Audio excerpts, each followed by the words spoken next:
अयोध्या स्थित कालकुलालय शोध शक्तिपीठ की शब्दार्चा श्रृंखला में आप सभी लोगों का आत्मिक अभिनंदन। विषय वस्तु का प्रतिपादन करने के पूर्व आइए सर्वप्रथम स्वस्ति वाचन कर लें, तदनंतर विषय से संदर्भित तथ्यों को आपके सामने प्रस्तुत किया जाएगा। चूंकि गतकल से भगवती दुर्गा जी पर हम लोग कुछ कह सुन रहे हैं, इसलिए सबसे पहले जगत जननी जगदम्बा दुर्गा की स्तुति कर ली जाए। या श्री स्वयं सुकृतिनां भवनेष्वलक्ष्मी पापात्मनां कृतधियां हृदयेषु बुद्धि श्रद्धा सतां कुलजनप्रभवस्य लज्जा तां त्वां नतास्म परिपालय देवि विश्वम्। देवी प्रपन्नार्तिहरे प्रसीद प्रसीद मातर्जगतोऽखिलस्य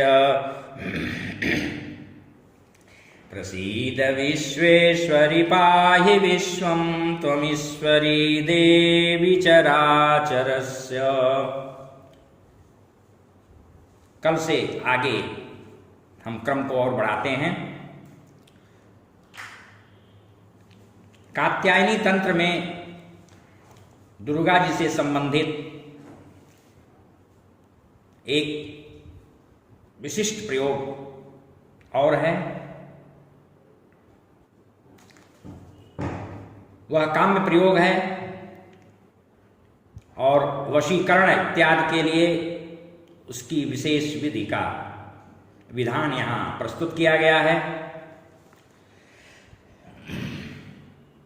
पूर्वाह्न में एक 4 अंगुल ऊंचा और 16 अंगुल का स्थंडिल बना करके उस पर शुद्ध गोघृत से एक पात्र में 11 बत्तियों वाले 13 दीपक जलाएं। इन दीपों में से प्रथम दीप में दुर्गा सप्तशती के प्रथमाध्याय की देवी का आवाहन, पूजन, आसन चंदनादि प्रदान करें। पुनः उनको पुष्प समर्पित करना है और उस पुष्प समर्पित करने के लिए आगे 9 मंत्रों का उल्लेख किया गया है। पुष्प समर्पणोपरांत प्रथमाध्याय का पाठ करें, वाचन करें और समाप्ति होने पर पुष्पार्चन वाले श्लोकों से हम पुनः पुष्प अर्पित करें। फिर धूप, दीप, पायस इत्यादि का नैवेद्य दें, तांबूल, दक्षिणा, नीराजन, आरती इत्यादि करें। उसके बाद ब्रह्मभोज, कुमारी भोज, सुहागिन भोज कराएं।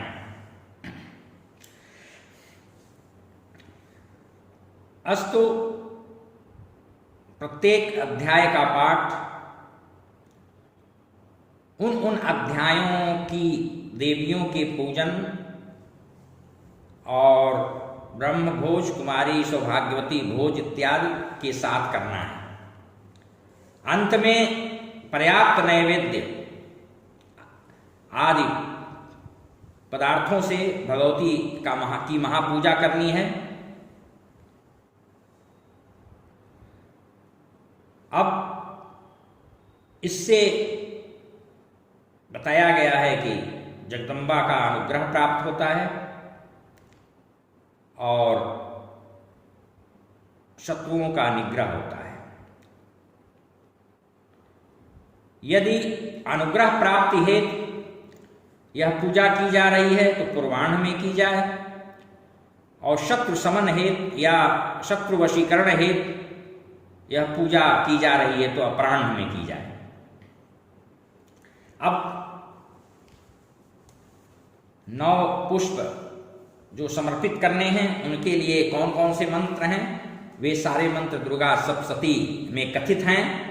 संक्षेप में थोड़ा थोड़ा उनके आदि अंत के अक्षरों का हम उच्चारण कर दे रहे हैं। विश्वेश्वरीं जगद्धात्रीं स्तुतासुरैः पूर्व करोतु सा नः शुभ हेतुः, करोतु सा नः शुभ हेतु। एक तो पहला श्लोक ये, दूसरा या सांप्रतम चोद्धत दैत्यतापितैः, तीसरा या च स्मृता तत्क्षण करोतु सा नः, चौथा सर्वाबाधा प्रशमनम, पांचवा पूर्वोक्त मंत्र है। किंतु कामनानुसार वैर विनाशनम के स्थान पर रोग नाशनम आदि योजित करके जोड़ करके पाठ करें। इसी प्रकार दैत्यतार्पितैः के स्थान पर रोगतापितैः आदि संयोजित कर लें। छठा सर्वमंगल मांगल्ये, सातवां सृष्टि स्थित विनाशानाम, आठवां शरणागत दीनार्त्र और नौवां सर्वस्वरूपे सर्वेशे। जो निग्रह कामी साधक हैं तदनंतर ओम ह्रीं रक्तचामुंडे तूर्णम आमुकम में वशमानय स्वाहा, इन मंत्रों से प्रति अध्याय के आद्यंत में पूजा करें और अंत में 10,000 आहुत से हवन करना चाहिए। हवन के लिए कड़ू तेल, जिसको सरसों तेल कहते हैं, लाल चंदन उसमें मिला करके लाल चंदन का बुरादा करे। राजवशीकरण के लिए रात्रि में अशोक के फूलों से करे और मधु से, यहां मधु से त्रिमधु आशय है, सहस्त्राहुति यानी 1000 आहुति करे। हवनोपरांत तर्पण मार्जन के बाद 100 कुमारी कन्याओं को जमाना चाहिए, भोजन कराना चाहिए। कुछ कामना भेद से पूजन सामग्रियों में भी भिन्नता है। धर्म की प्राप्ति हेतु बिल्वपत्र से, वशीकरण हेतु करवीर के पुष्प से या जपा कुसुम से, पुत्र कामना के लिए तुलसी दल और पुष्टि प्राप्त्यर्थ कमल का प्रयोग करना चाहिए। यदि आप बड़ा कोई प्रयोग कर रहे हैं, आपकी बहुत बड़ी कोई अभिलाषा कामना है, तो 16 मासे की भगवती की स्वर्ण मूर्ति का आप निर्माण कराएं और उसको कलश के ऊपर स्थापित करें। सामने दीपस्थान होना चाहिए। कलश पर दुर्गा यंत्र की स्थापना होनी चाहिए और बड़े कार्य के लिए 49 दिन तक यह अनुष्ठान किया जाना चाहिए। मध्यम कार्य में 24 दिन और अल्प कार्य है तो 12 दिन। महाअनुष्ठान में कम से कम 3 विधिज्ञ ब्राह्मण होने चाहिए और अल्प में 1 विधिज्ञ ब्राह्मण हो। निग्रह अनुष्ठान में सर्व बाधा प्रशमनम के बाद एवं मुक्त्वा समुत्पत्य इस मंत्र का भी पाठ किया जाना चाहिए। कहीं कहीं तर्पण का विधान नहीं भी है, लेकिन तर्पण और मार्जन करना ही करना चाहिए। और तर्पण के लिए 13 पात्रों में गोदुग्ध भर करके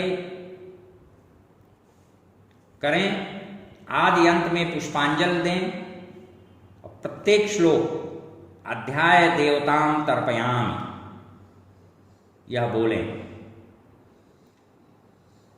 फिर 13 अग्नि स्थापन करके क्रमशः अध्याय के देवियों का आवाहन पूजन करें और प्रति श्लोक से प्रथमाध्याय देवताई नमः स्वाहा, इस प्रकार सभी अध्यायों से पायस का हवन करें।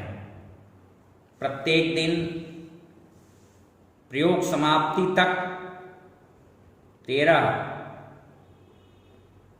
ब्रह्मनिष्ठ ब्राह्मण, सौभाग्यवती कुमारी तथा एक अनुपनीत जिसका यज्ञोपवीत न हुआ हो तथा एक 8 वर्ष का उपनीत बटुक, उसको भोजन कराएं। दूसरों के लिए हम प्रयोग कर रहे हैं तो ऐसी स्थिति में सत्याः सन्तु यजमानस्य कामा, यह वाक्य प्रति श्लोक या प्रति अध्याय में पढ़ें। 13 पात्रों में 13 दीप जलाना उत्तम होता है। एक ही पात्र में 13 दीप प्रज्वलित करना मध्यम पक्ष है और एक पात्र में 13 दीप तथा अध्याय के देवियों का स्थापन अधम पक्ष माना गया है। कात्यायनी तंत्र में ही पाठ की एक अन्य विधि भी और बताई गई है, जो कि पूर्व कथित अनुष्ठान प्रक्रिया पद्धति से भिन्न है।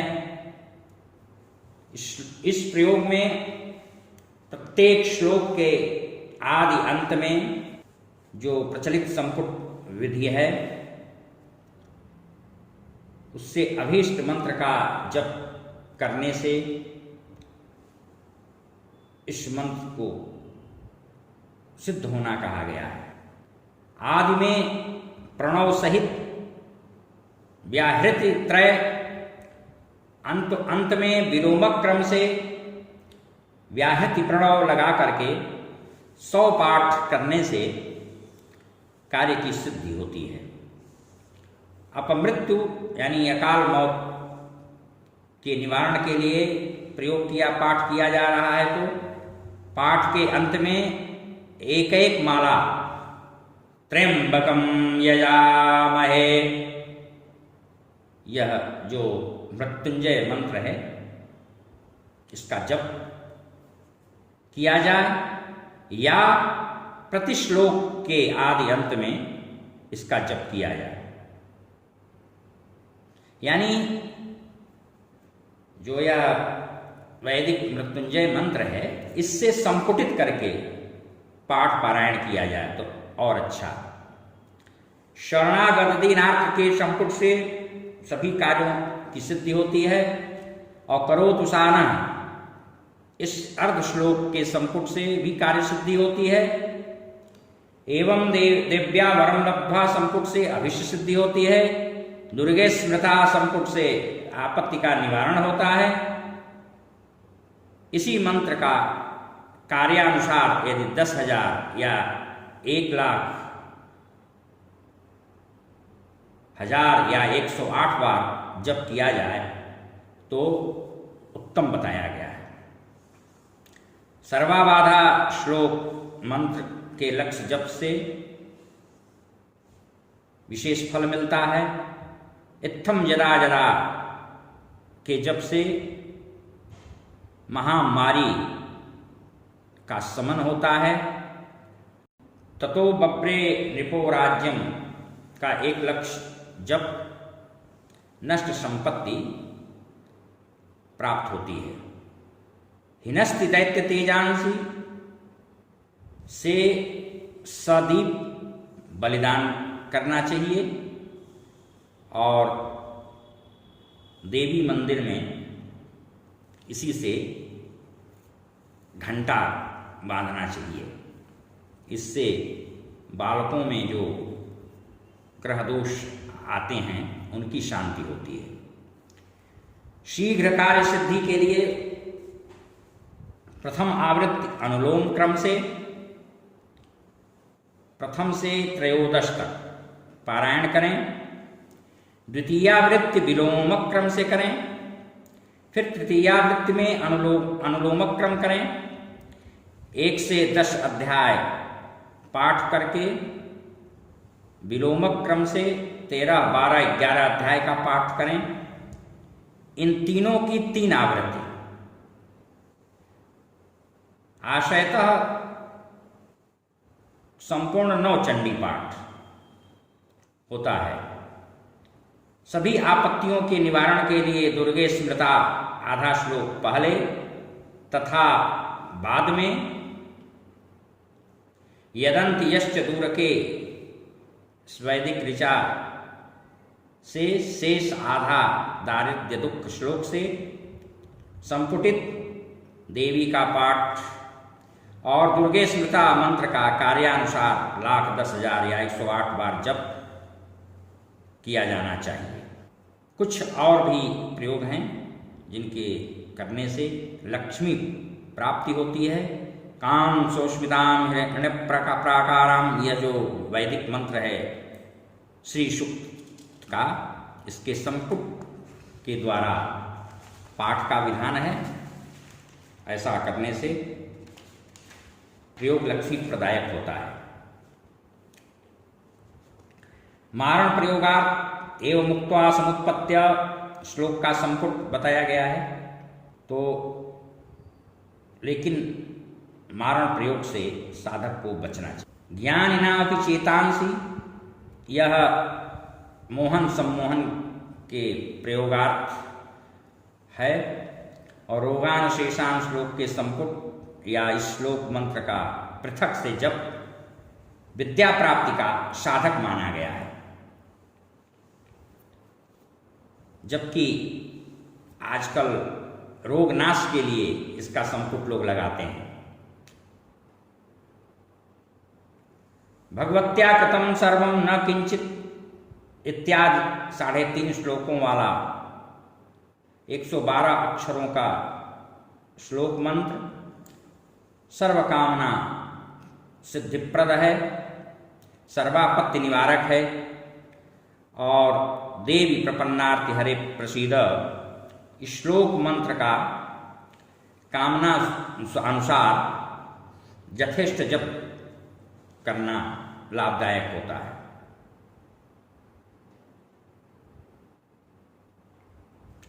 पूर्वोक्त जितने भी अभी प्रयोग बताए जा रहे हैं, प्रतिश्लोक पाठ के साथ साथ दीपक के समक्ष प्रणाम करना सिद्धिप्रद होता है। काम बीज से संपुटित सप्तशती का 41 दिनों तक 3-3 पाठ सर्वकामना पूरक होता है। इसी का 21 दिन यदि अनुष्ठान किया जाए और प्रतिदिन 13 आवृत्ति किया जाए तो वशीकरण होता है। माया बीज से संपुटित तथा फट मंत्र के से पल्लवित करके यदि प्रतिदिन 13 आवृत्ति क्रम से 7 दिन तक पाठ किया जाए और प्रत्येक श्लोक के अंत में एक बार पल्लवित पाठ पूरा होता है। 11 आवृत्ति प्रतिदिन के क्रम से इसी का 4 दिन पाठ उपद्रव नाशक होता है। श्री बीज संपुटित 15 आवृत्ति से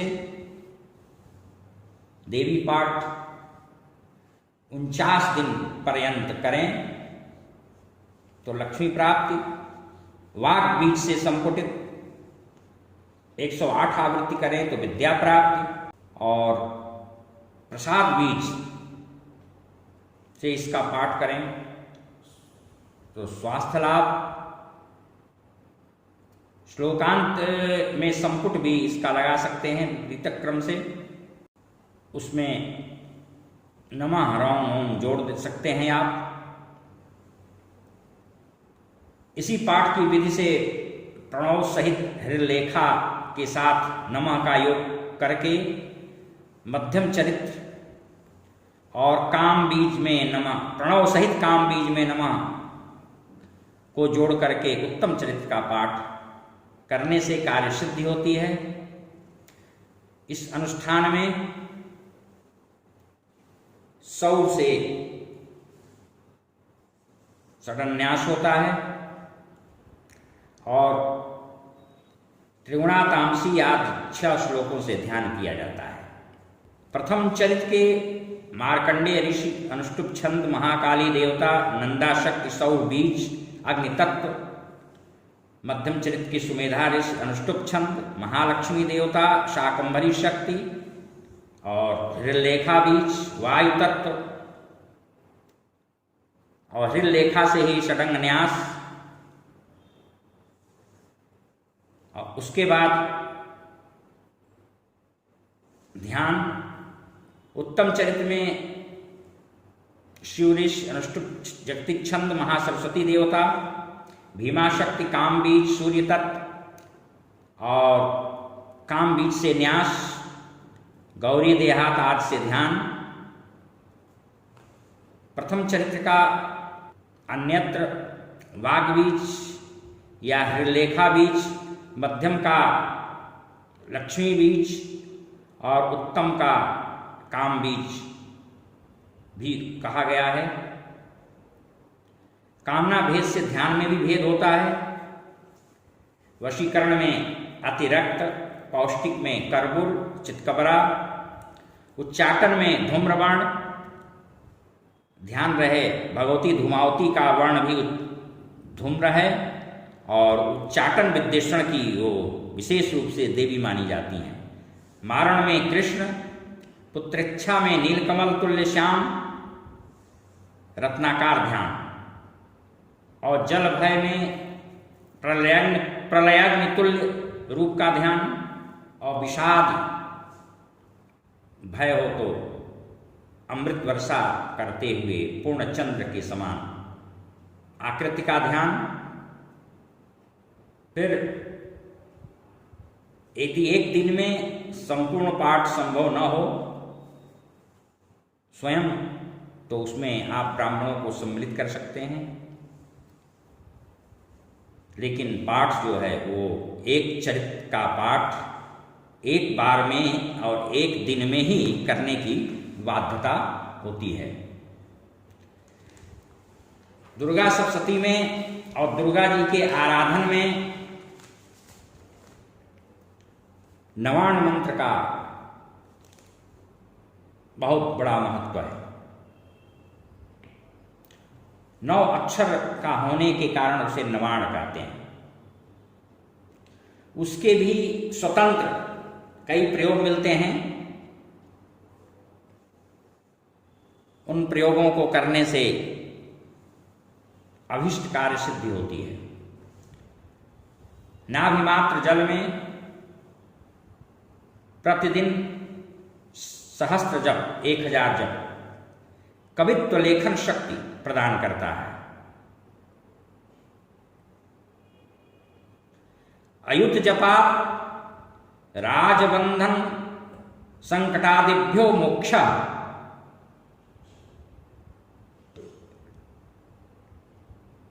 यह मंत्र बहुत ही प्रभावशाली है और इसका 1000 जप करने से राजबंधन समाप्त होता है। यह आप सामान्यतया यहाँ तक कि गीता प्रेस द्वारा प्रकाशित दुर्गा सप्तशती को भी देखेंगे तो उसमें नवाण मंत्र के आदि में प्रणव लगा है, लेकिन तंत्रोपासना में, तांत्रिक पद्धति से नवाण की उपासना में प्रणव को प्रशस्त नहीं माना गया, इसलिए कि यहाँ पर वाग बीज लगा हुआ है और तंत्र ग्रंथों की मान्यता है कि वाग बीज के पहले, गणपत के बीज के पहले प्रणव नहीं लगाना चाहिए। डामर तंत्र में इसका विशेष उल्लेख किया गया है और नवाण का जो स्वरूप लिखा गया है वह प्रणव रहित लिखा गया है, इसलिए तंत्र परंपरा में प्रणव रहित नवाण ही मान्य है।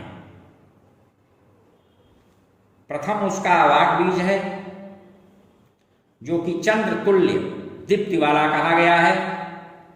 दूसरा हृदलेखा सूर्य तेज की कांति वाला अद्वितीय है। तीसरा काम बीज अग्नितुल्य है और तीसरे बीज को अत्यंत सुखप्रद कहा गया है। यह तीसरा बीज ही लीला पुरुषोत्तम भगवान श्री कृष्ण का है और कामदेव का भी है। शुद्ध स्वर्णिम कांति वाला चौथा चा है। अमूंग पांचवा अत्यंत लाल है। डा छठा वह उग्र आपत्तियों का हरता है और यही जो सातवां वर्ण है उसका रंग काला बताया गया है जो शत्रुनाशक है। वी अष्टम है जिसका श्वेत प्रकाश बताया गया है। चे धूम्र वर्ण यह नवम वर्ण है। इस नवमाक्षर नवाण मंत्र को यदि हम जल में 1000 प्रतिदिन जप करते हैं तो कवित्व शक्ति प्राप्त होती है और महालक्ष्मी का निवास होता है। सभी दिशाओं को यह प्रदीप्त करता है। मैं स्वयं बहुत पहले विद्यार्थी जीवन में इसका खूब जप कर चुका हूँ अयोध्या स्थित इसी सरजू नदी में, और यह अनुभूत प्रयोग है मेरा स्वयं का किया हुआ है। पूरी तरह से सिद्ध मंत्र है और डामर तंत्र में इसकी बड़ी महिमा कही गई है। नवाण मंत्र इसका विनियोग भी है, इसका न्यास भी है।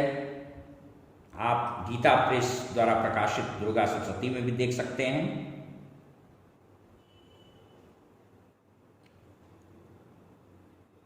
और शांति कर्म, पुष्टि कर्म इत्यादि में भी नवाण के अंत में नमः लगाया जाए और होम में स्वाहा तो भय और ग्रह बाधा की शांति होती है। वैसे भय और ग्रह बाधा की शांति के लिए वखट लगाया जाए और नमः स्वाहा आकर्षण सम्मोहन में लगाया जाए। उच्चाटन में उच्चाटन, विद्वेषण इत्यादि में, मारण में फट का प्रयोग किया जाए। अंत में जो चंडी का पारायण होता है, पाठ होता है, उसमें भी उसको भी नवाण से संपुटित करके कर सकते हैं और बहुत ही शीघ्र फलप्रद होता है। कुमकुम इत्यादि से अष्टदल कमल बना करके उस पर खटकोण बनाएं, उसमें नवाण को लिखें और उसमें विधिवत महालक्ष्मी, महाकाली, सरस्वती इत्यादि अन्य बीजों को स्थापित करें। फिर सप्तशती के श्लोकों से न्यास करें और उन बीजों के जो रंग बताए गए हैं, उन रंगों के अनुसार उनका ध्यान करते हुए तीनों देवियों का, उन वर्णों का, यदि 4 लाख मंत्र जप किया जाए और दशांश पायस से हवन किया जाए, 40,000 आहुति दी जाए, तो यह नवाण का पुरस्चरण होता है। प्रतिदिन नवाण के यंत्र का पूजन, पंचोपचार, षोडशोपचार अनिवार्य होता है, उसकी प्राण प्रतिष्ठा अनिवार्य होती है, अग्निउत्तारण उसका किया जाए और पुरस्चरण के बीच में मार्कंडेय पुराणोक्त सप्तशती स्तोत्र का पाठ किया जाए। पाठ के भी आदि अंत में एक एक माला नवाण का जप किया जाए। निष्काम अगर आप कर रहे हैं तो न भी करें तो कोई दिक्कत नहीं है। तो इससे अभिलषित कामना की पूर्ति होती है और महालक्ष्मी का वास होता है। वैसे सतचंडी की बहुत विधियां बताई गई हैं और उसमें से जो भी संभव हो सके समयानुसार, अपनी व्यवस्था के अनुसार उसको करना चाहिए। फिर उसमें हवन और पाठ, जप, भोज, कुमारी कन्या भोज यह बहुत आवश्यक होता है। किसी भी देवी की पूजा में कन्याओं का बहुत ही महत्व है। अनुष्ठान में 5, 7 या 9 की संख्या होनी चाहिए जो अनुष्ठान करने वाले साधक हैं और इस तरह से अनुष्ठान प्रारंभ करना चाहिए कि वह अष्टमी, नवमी, चतुर्दशी या पूर्णिमा को उसकी पूर्णता और पूरा होने के बाद उसमें 2 वर्ष से लेकर के 10 वर्ष तक की 9 कन्याओं का पूजन किया जाना चाहिए। उन कन्याओं की अलग अलग नामावली है। कुमारी, त्रिमूर्ति, कल्याणी, रोहिणी, कालिका, चंडिका, शांभवी, दुर्गा, सुभद्रा, इन्हीं के नाम मंत्रों से इनका आवाहन करके पूजन करना चाहिए और उसमें कोई भेदभाव, जातिगत भेदभाव नहीं करना चाहिए। सभी कन्याएं देवी स्वरूपा हैं और देवी के जो आराधक होते हैं, जब उनके अंदर शिशु भाव का उदय हो जाता है, काम वासना नहीं रहती है या उस पर काम वासना उनकी अनुशासित हो जाती है, तो देवियां कन्या के रूप में ही विशेष करके दर्शन देती हैं। इसलिए कन्या पूजन, कन्या भोज और उसमें पवित्र भावना और किसी प्रकार का कोई जातिगत दृष्टि, विभेद कदापि नहीं करना चाहिए, नहीं तो उससे हानि होती है। यह भगवती जगदम्बा की उपासना नवाण सहित चंडी पाठ की विविध विधियां रहीं और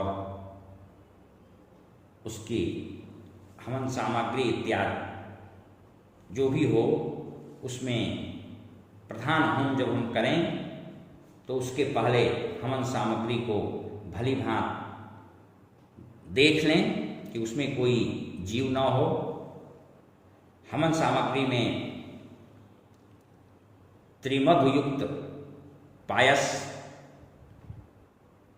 या केवल त्रिमधु, तिल जौ, बेल का फल, गुग्गुल, किंशुक, सरसों, कुश के अंकुर, दुर्वांकुर, करवीर पुष्प, लाल श्वेत कमल, लाल चंदन का बुरादा, उसका चूर्ण, गुग्गुल, ये सारी बस घृत, गोघृत, पंचमेवा और भी तमाम कामना भेद से सामग्रियां हैं जो ग्राह्य हैं।